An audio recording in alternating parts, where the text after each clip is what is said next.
제가 한 30대인 것 같습니다. 30대 후반, 40대 초반이었지 싶은데 교회하고 집하고 거의 한 30분 정도 떨어진 곳이었거든요. 퇴근하고 나면은 그야말로 막 정신없이 집사람하고 바로 준비하고 있으라 해서 퇴근하면 바로 집사람 태워가지고 30분 되는 거리를 달려갑니다. 밥은 어떻게 먹느냐? 김밥을 사가지고 먹으면서 운전하면서 완전히 그 고기 운전을 했습니다. 거의 뭐 어떨 때는 막 사고가 날 뻔한 적도 있고 이랬는데, 그런데도 하나님께서 한 번도 사고 나지 않게 하시고, 그때는 제가 뭐 목회자 아니었으니까 한 번도 제가 수요 예배를 빠진 적이 없습니다. 금요기도에도 마찬가지고. 우리 청년의 수련회 때에 원유경이라는 그런 젊은 목사님이 강사로 나오셨거든요. 나이가 되게 젊어요. 한 30대 정도로 보이던데 담임 목사입니다. 30대 후반인지 40대 초반인지 잘 모르겠는데, 결혼했는지 안 했는지 그것도 잘 모르겠어요. 근데 다른 강사님들은 거의 원고를 안 보고 이제 그 강의를 하시는데, 이분은 이제 계속 원고 보고 이렇게 하니까 아이들이 이제 그 대학생들이 은혜가 좀 안 된대요. 계속 원고 보고 하니까 아이들은 그런 데 또 신경을 많이 쓰니까. 그런데 여러분, 그 분이 포드라는 교회 담임 목사님이거든요. 플레이 오브 데이비드라고 해서 다윗의 기도라는 제목으로 교회 이름을 지었어요. 영어 약자만 따가지고. 근데 여러분, 그 교회에 성도가 청년들만 7,000명이 모입니다. 깜짝 놀랐습니다. 제가 홈페이지 그 이야기를 듣고 홈페이지 이제 들어가 보니까. 그래가지고 이 교회에 젊은 저런 여목사님이 어떻게 해서 저런 부흥이 이루어질 수 있었을까 싶어서 홈페이지 이렇게 살펴봤습니다. 근데 그 교회는 수요 예배가 없습니다. 금요 기도회도 없습니다. 그 대신에 월요일부터 토요일까지 밤 9시부터 11시까지 2시간 동안 집회합니다. 매일. 그 설교는 이제 원고대로 이제 목사님이 하시고 기도를 하는데 얼마나 은혜가 되게 기도하시는지. 젊은이들이 막 7,000명이니까 꽉 차서 그렇게 밤마다 예배를 드리는 거거든요. 우리 젊은이들, 대학생들 또 퇴근하고 어디 갑니까? 카페 가고 아니면 클럽에 가고 이럽니다. 당구 치고 볼링 치고 축구하고 놀러 다니는데, 우리 기독 청년들이 그렇습니다. 여러분, 믿음 있는 청년들은. 그러니까 이 시대 우리나라의 이런 교회의 놀라운 이런 역사들이 우리와 같은 믿음을 가진 그런 교회에서 일어나고 있다는 걸 생각하면은 우리가 열심히 이렇게 예배에 집중하는 것이 옳습니다. 여러분, 다 복입니다. 여러분. 원고 들어가기 전에 너무 또 서론이 길었습니다. 자, 오늘 제목을 제가 잠깐 바꾸었습니다. 구절도 바꾸고 실패자에게 재기의 기회를 주시는 하나님이라는 제목으로 말씀을 드리겠습니다.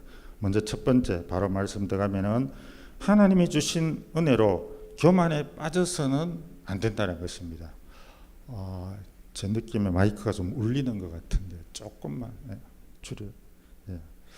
1절 말씀 다시 한번 보시면은 사무엘은 사울에게 이렇게 이야기를 합니다. 사무엘이 사울에게 이르되 여호와께서 나를 보내어 왕에게 기름을 부어 그의 백성 이스라엘 위에 왕으로 삼으셨은즉 이제 왕은 여호와의 말씀을 들으소서, 이렇게 말하고 있습니다. 이 말씀의 강조점이 무엇이냐 하면은 한마디로 왕이라 하더라도 하나님의 말씀을 들어야 된다는 것입니다.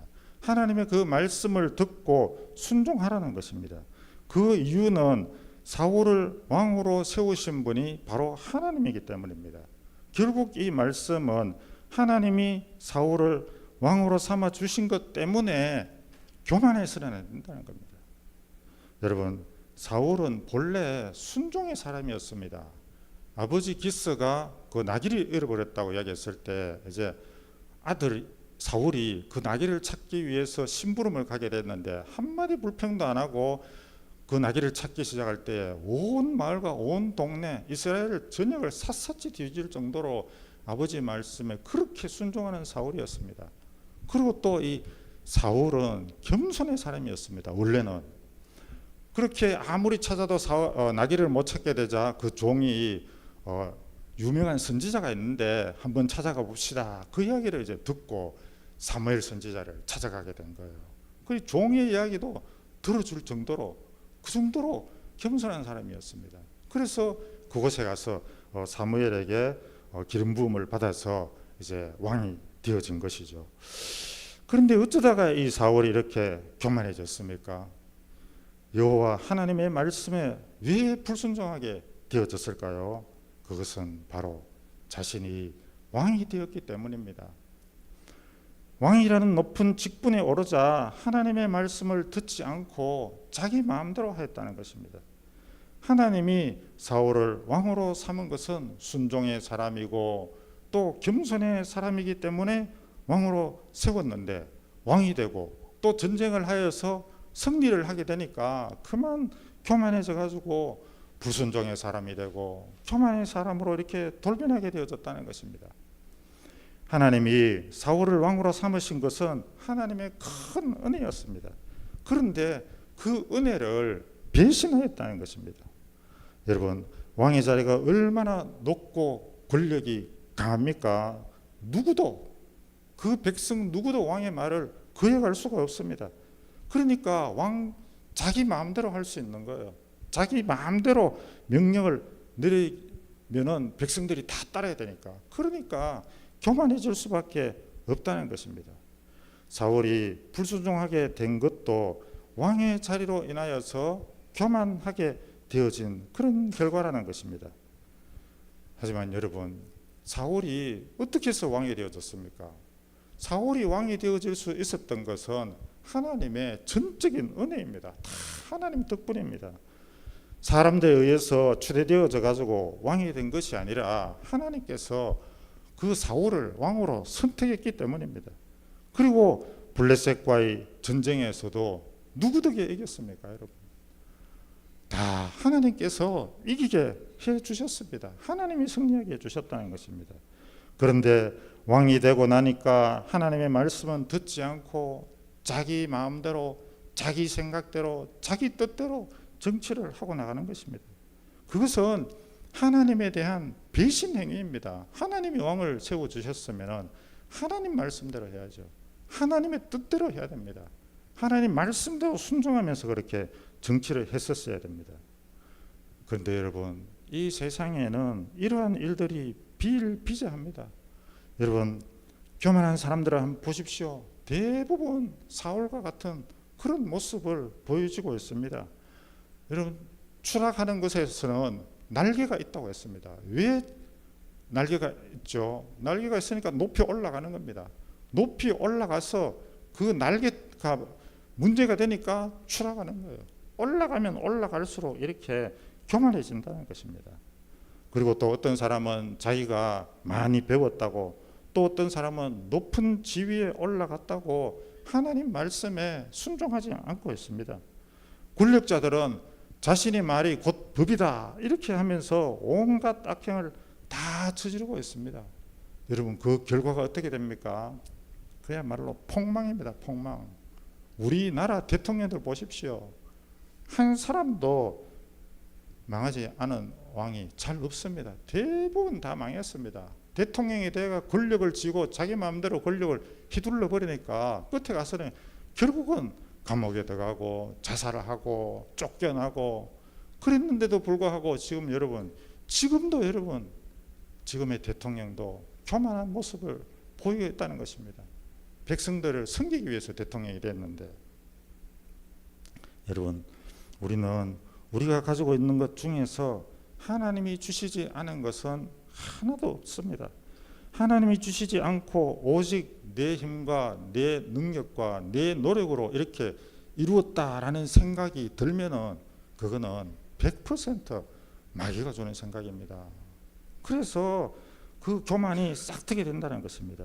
아무리 내가 노력을 하고 피땀을 흘려서 얻은 것이라 할지라도 그 모든 과정은 다 하나님의 은혜로 된 것입니다. 하나님의 섭리와 역사와 은혜가 있었기 때문에 오늘의 내가 있게 된다는 것입니다. 이 세상의 직분도 돈도 명예도 다 하나님이 주신 것입니다. 그런데 그것 때문에 하나님이 주신 그것 때문에 교만했어야 되겠습니까? 오히려 더 겸손해야 된다는 것입니다. 오늘 본문 말씀을 보게 되면은 우리에게 이것을 가르쳐주고 있다는 것입니다. 심지어 왕이라고 하더라도 그러한 절대 권력과 명예를 주신 것은 여호와 하나님이시고 따라서 그것 때문에 교만해져서는 안 된다는 것입니다. 우리는 절대적으로 무조건적으로 하나님 말씀에 순종해야 됩니다, 여러분. 만일 여러분들 중에서 혹시 하나님이 주신 재물과 지위와 명예 때문에 그런 것들, 세상 것들 때문에 하나님 말씀에 불순종하고 있는 분이 있다면 속히 회개해야 됩니다, 여러분. 오래 가면 안 됩니다.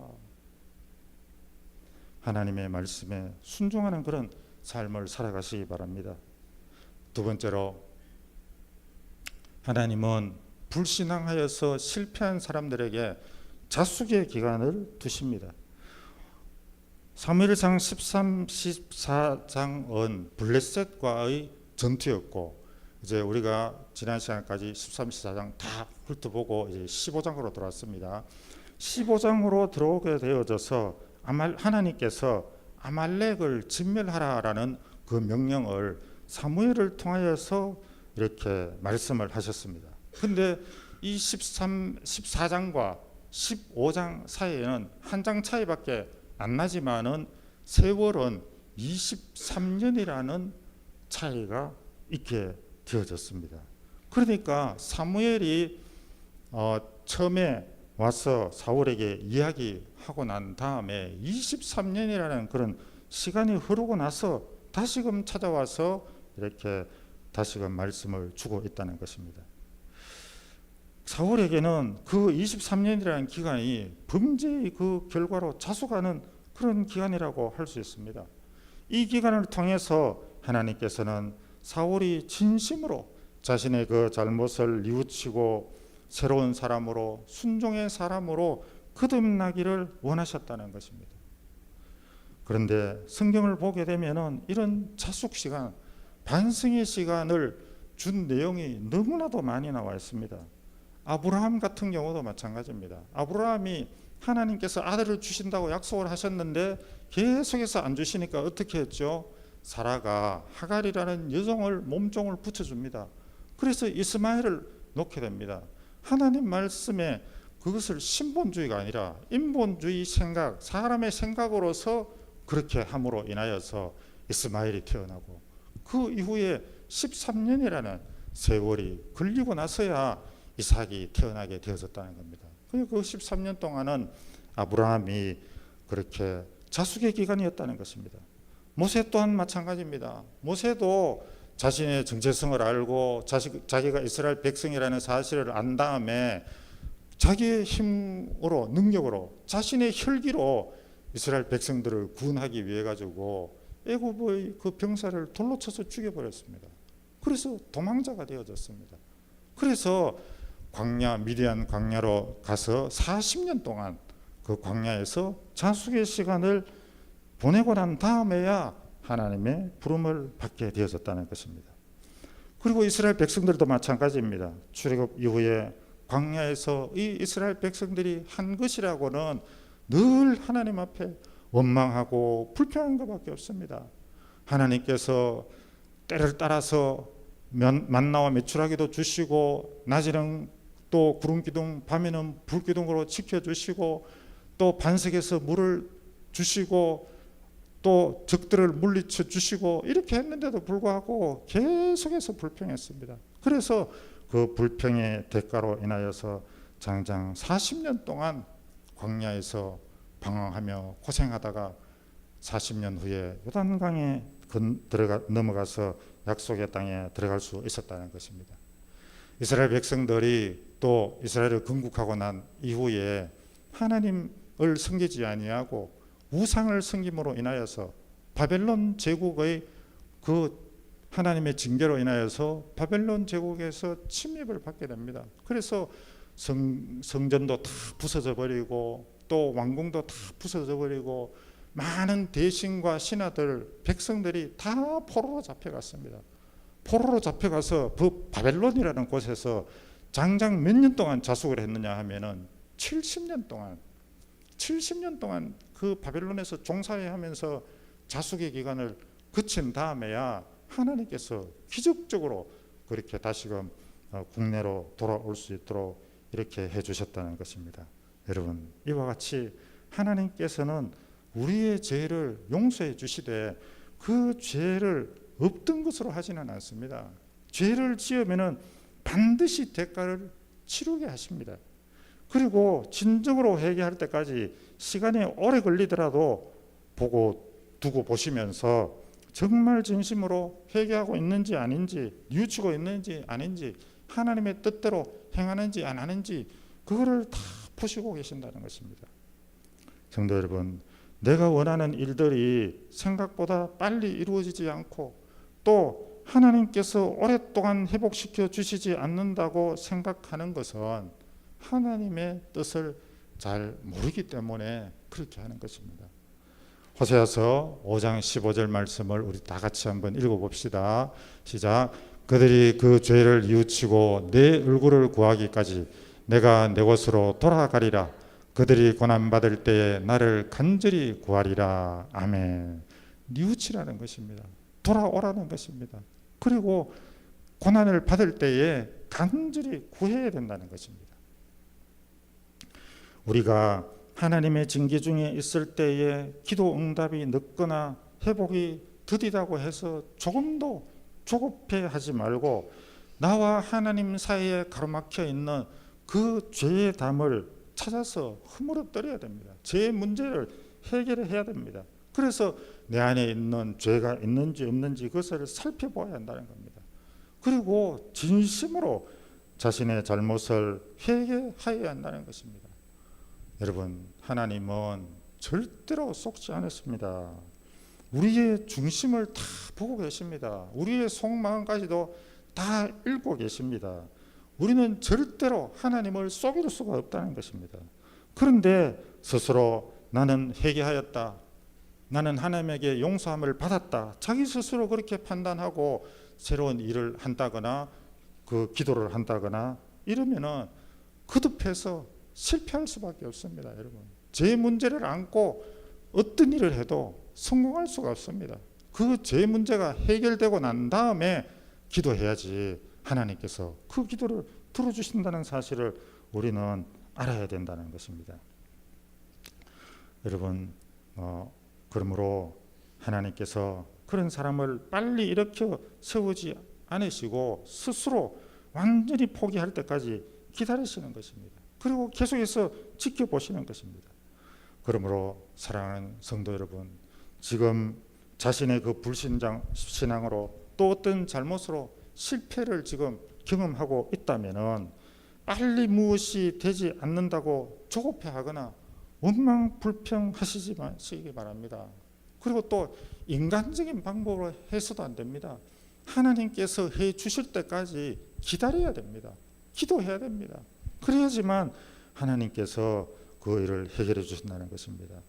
하나님께서 우리가 제기시켜 주시는 다시금 시작할 수 있도록 빨리 해주시기 위해서는 그 제 문제를 빨리 틀고 가야 된다는 겁니다.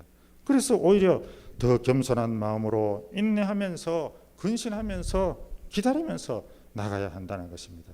그러면은 하나님께서 전혀 예기치 못한, 우리가 상상하지 못할 그런 방법으로 우리의 모든 문제들을 해결하시고 회복시켜 주신다는 것입니다. 성경 구절 하나 보겠습니다. 이사야 30장 18절 같이 읽겠습니다. 그러나 여호와께서 기다리시나니 이는 너에게 은혜를 베풀려 하심이요 일어나시리니 이는 너희를 긍휼히 여기려 하심이라. 대저 여호와는 정의의 하나님이심이라. 그를 기다리는 자마다 복이 있도다. 아멘. 우리는 하나님을 기다리는 자입니다. 그런 자들이 복이 있습니다. 기다리시고 또 하나님께서 우리에게 긍휼을 베풀어 주시기 위해서 일어나신다는 것입니다. 마지막으로 세 번째, 하나님은 실패자에게도 재기의 기회를 주시는 하나님이시라는 것입니다. 오늘 본문 1에서 3절을 보시게 되면은 사무엘은 사울을 찾아와서 하나님의 명령을 전달하게 됩니다. 그 명령은 출애굽 당시 이스라엘을 대적한 그 아말렉을 하라는 것이었습니다. 그런데 하나님께서 사울에게 이런 명령을 내리신 것이 좀 의외입니다. 왜냐하면은 사무엘상 13장에서 하나님은 사울을 이미 버리셨기 때문에, 하나님께서 사울을 이미 버리셨는데, 지난주에도 제가 말씀을 드렸듯이 하나님께서 이 사울을 버렸는데도 불구하고 사울이 전쟁에서 승리하게 하셨거든요. 그런데 이 사울이 왜 버림을 받았습니까? 블레셋과의 그 전투에서, 그 전투를 앞두고 이스라엘의 군사들이 블레셋 군대를 너무나 두려워해서 다 하나둘 도망가고 흩어져 가고 있는 그런 상황이었습니다. 그리고 사무엘이 정한 때에 오지 않았습니다. 조금만 더 기다리면 오는 것을 보았을 텐데, 그거를 기다리지 못하고 자기가 직접 스스로 제사를 드려버림으로 인해서 큰 잘못을 저지르고 말았다는 것입니다. 그로 인하여서 하나님으로부터 이제 사울 왕이 계속 이어지지 못하고 그 대가 단절되어지고 사울을 대신해서 다른 왕이 세워질 것이다 라고 그렇게 선언을 하고 난 이후에 이 사무엘이 떠나게 되어졌다는 것입니다. 그런데 그 사무엘이 다시 찾아와서 하나님의 명령을 전달하고 있는 것입니다. 여러분, 이것이 무엇을 의미하는 것이겠습니까? 제가 지난 시간에도 말씀드렸지만은 하나님께서 사울을 버렸었는데도 불구하고 이 사울이 블레셋을 이기게 하신 것은 사울이 잘나서, 사울이 이뻐서, 사울이 이제 회개했기 때문에 그렇게 해서 이기게 하신 것이 아닙니다. 다만 이스라엘 그 백성들과 또 다음에 왕위에 올라갈 그 다윗을 위해서 사울이 승리하게 해준 것이지, 하나님께서 그렇게 이뻐서 해준 것이 아니라는 것입니다. 그런데 그 사실을 잘 모르고 있다는 것입니다. 그러면은 이번에는 하나님이 사울에게 다시 한번 기회를 주시기 위해서 아말렉을 진멸하라고 그렇게 명령을 하신 것입니다. 하나님은 사울이 이번에는 하나님의 말씀에 순종하여서 하나님의 뜻대로 행하는지 행하지 않는지 다시 한번 기회를 주신 것입니다. 하나님께서는 한 번 불순종했다고 무조건 심판하시는 분이 아니라는 것입니다. 지난번에는 불순종을 하였지만은 이번에는 순종할 수 있는 그런 기회를 다시금 주셨다는 것입니다. 하나님께서 우리에게 다시금 기회를 주셨을 때에 그때 우리는 그 기회를 잘 잡아야 된다는 것입니다. 여러분, 역사의 가정은 없지만은 만약에 이 사울이 하나님께서 두 번째 내린 이 명령을 그대로 잘 순종했으면은 어떻게 되어졌을까요? 사울 왕가가 계속해서 이어졌을까요? 그렇지는 않을 것입니다. 왜? 이미 하나님께서 사울 왕가는 끝이 나고 다윗을 염두에 두고 다윗이 왕위에 올랐을 것이라는 건 이미 정해졌습니다. 그럼에도 불구하고 이 사울이 하나님에게 순종을 하게 되어졌다면 최소한 이 사울은 전쟁터에서 자기와 또 자신의 사랑하는 세 아들과 함께 비참하게 죽음은 당하지 않았을 것입니다. 그 왕위를 다윗에게 넘겨주고 아마 노후를 편안하게 그 상황이 되어져서 또 그 사울의 모든 가족들이 다 이렇게 행복하게 잘 살 수 있게 되어졌을 것입니다. 여러분, 그러므로 이 사울이 하나님에게 순종을 하였다면은 자신이 그렇게 비참한 말로를 겪지 않게 되어졌다는 것을 우리는 너무나도 잘 알 수가 있다는 것입니다. 여러분, 하나님은 회개를 정말 기뻐하십니다. 회개할 때 우리에게 성령을 부어주신다고 했습니다. 그래서 회개의 기회를 날마다 우리에게 주시는 것입니다. 과거의 실패를 딛고 다시 일어설 수 있도록 그런 죄기의 기회를 주시는 분이 바로 우리 하나님이시라는 것입니다. 우리 하나님은 하나님의 그 자녀들이 한 번 실수했다고 단칼에 무를 자르듯이 그렇게 잘라버리시는 그런 냉정한 분이 아니시라는 것입니다. 하나님은 우리가 연약하여서 실수할 수밖에 없는 그런 존재라는 사실도 잘 알고 계십니다.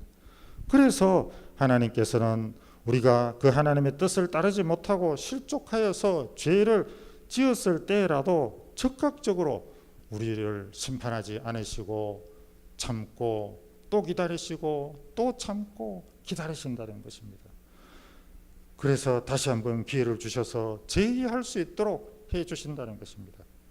요한계시록 2장 21절 말씀을 보시게 되면은 또 내가 그에게 회개할 기회를 주었으되 회개할 기회를 우리에게 주셨다고 말씀하고 있습니다. 사랑하는 성도 여러분, 우리는 이 세상을 살아가면서 얼마나 자주 넘어지는지 모릅니다.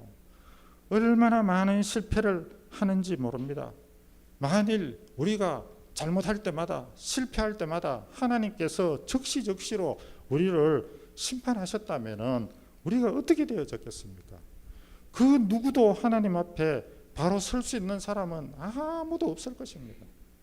그런데도 우리가 이렇게 매일매일 근제할 수 있는 것은 예레미야가 3장 22절 말씀과 같이 여호와의 인자와 긍휼이 무궁하심으로 우리가 진멸되지 아니함이니이다. 아멘.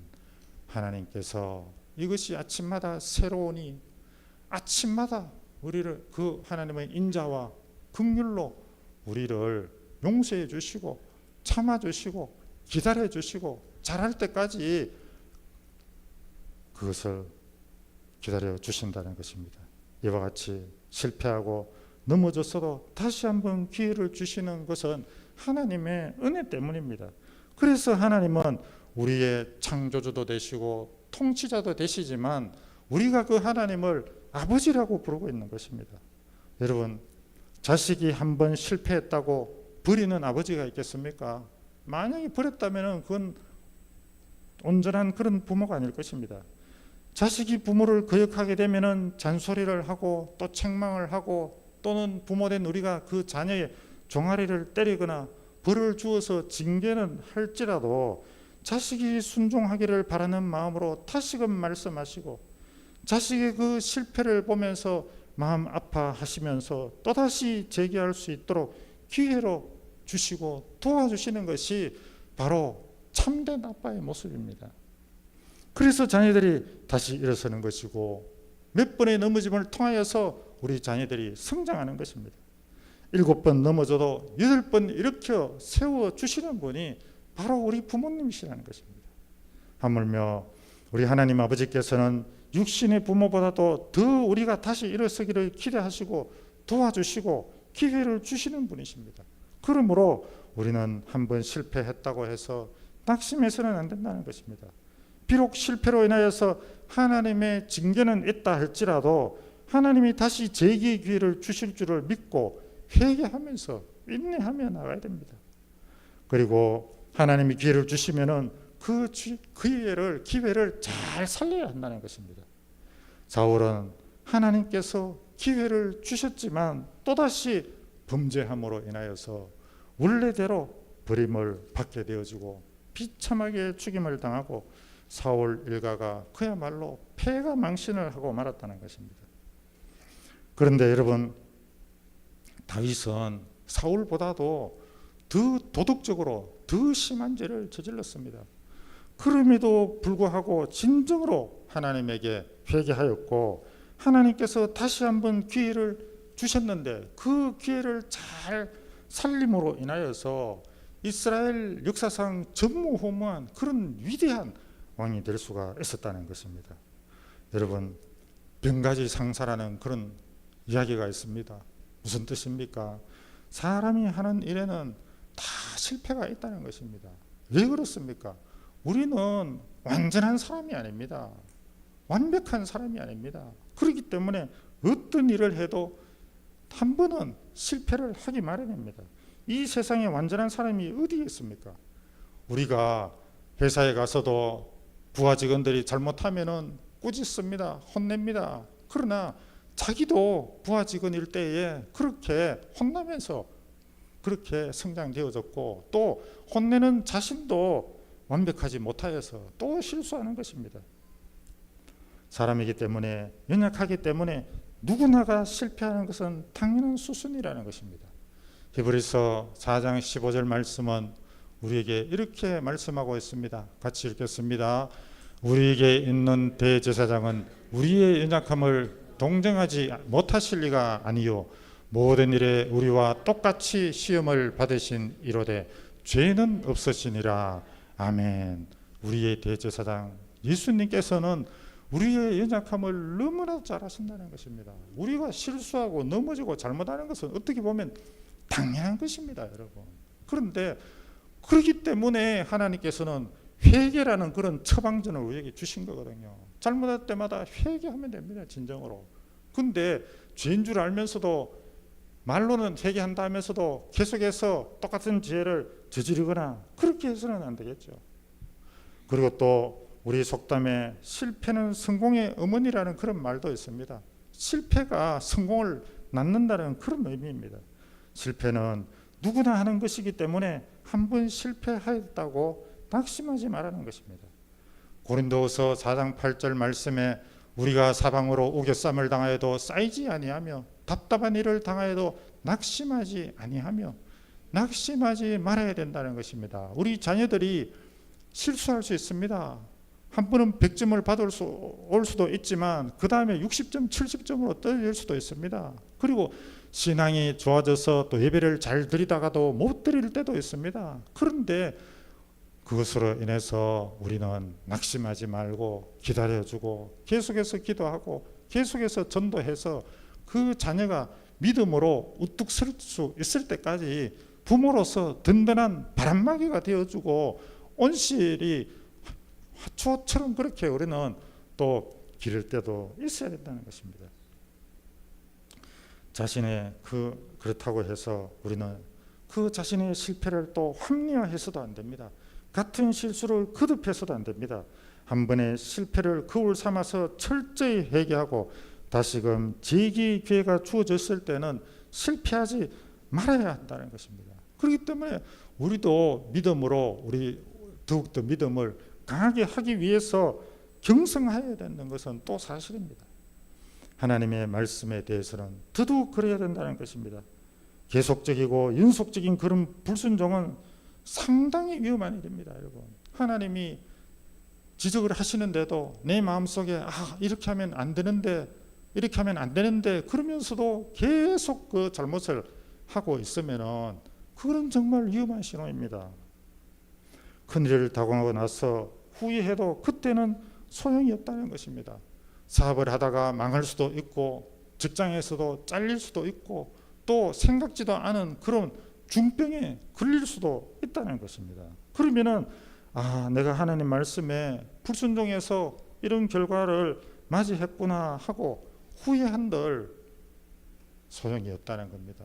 이미 잘렸고 이미 망했고 이미 병들었기 때문에 그때 후회도 소용없는 것입니다. 그러나 여러분, 그것으로 끝이 아니라 진정으로 회개하고 다시 말씀에 순종하게 되면은 사업이 망해도 더 큰 사업으로 하나님께서 주십니다. 그리고 직장에 잘려도 더 좋은 직장으로 가게 하십니다. 그리고 중병에 걸려도 하나님께서 깨끗하게 치유해 주십니다. 그것이 바로 우리 사랑의 하나님이기 때문에 그렇게 하신다는 것입니다. 시편 32편 5절 6절을 계속해서 마지막으로 한번 읽어보겠습니다. 내가 이르기를 내 허물을 여호와께 자복하리라 하고 주께 내 죄를 아뢰고 내 죄악을 숨기지 아니하였더니 곧 주께서 내 죄악을 사하셨나이다. 이로 말미암아 모든 경건한 자는 주를 만날 기회를 얻어서 주께 기도할지라. 진실로 홍수가 범람할지라도 그에게 미치지 못하리이다. 아멘. 저 말씀을 요약하면은 인간은 죄를 짓는다는 거예요. 실패를 한다는 거예요. 실패하고 나서 뭘 한다고요? 실패한 다음에 하나님을 만난다는 겁니다, 여러분. 내가 실패를 했다. 그러면 하나님께서 나를 만나 주시는 기회가 왔구나. 이렇게 생각하면 된다는 것입니다. 계시록 2장 21절에도 내가 그에게 회개할 기회를 주었으되 회개할 기회를 우리에게 주신다는 것입니다. 그러므로 우리는 한번 불순종했으면은 거듭해서 불순종하지 않으려고 노력해야 됩니다.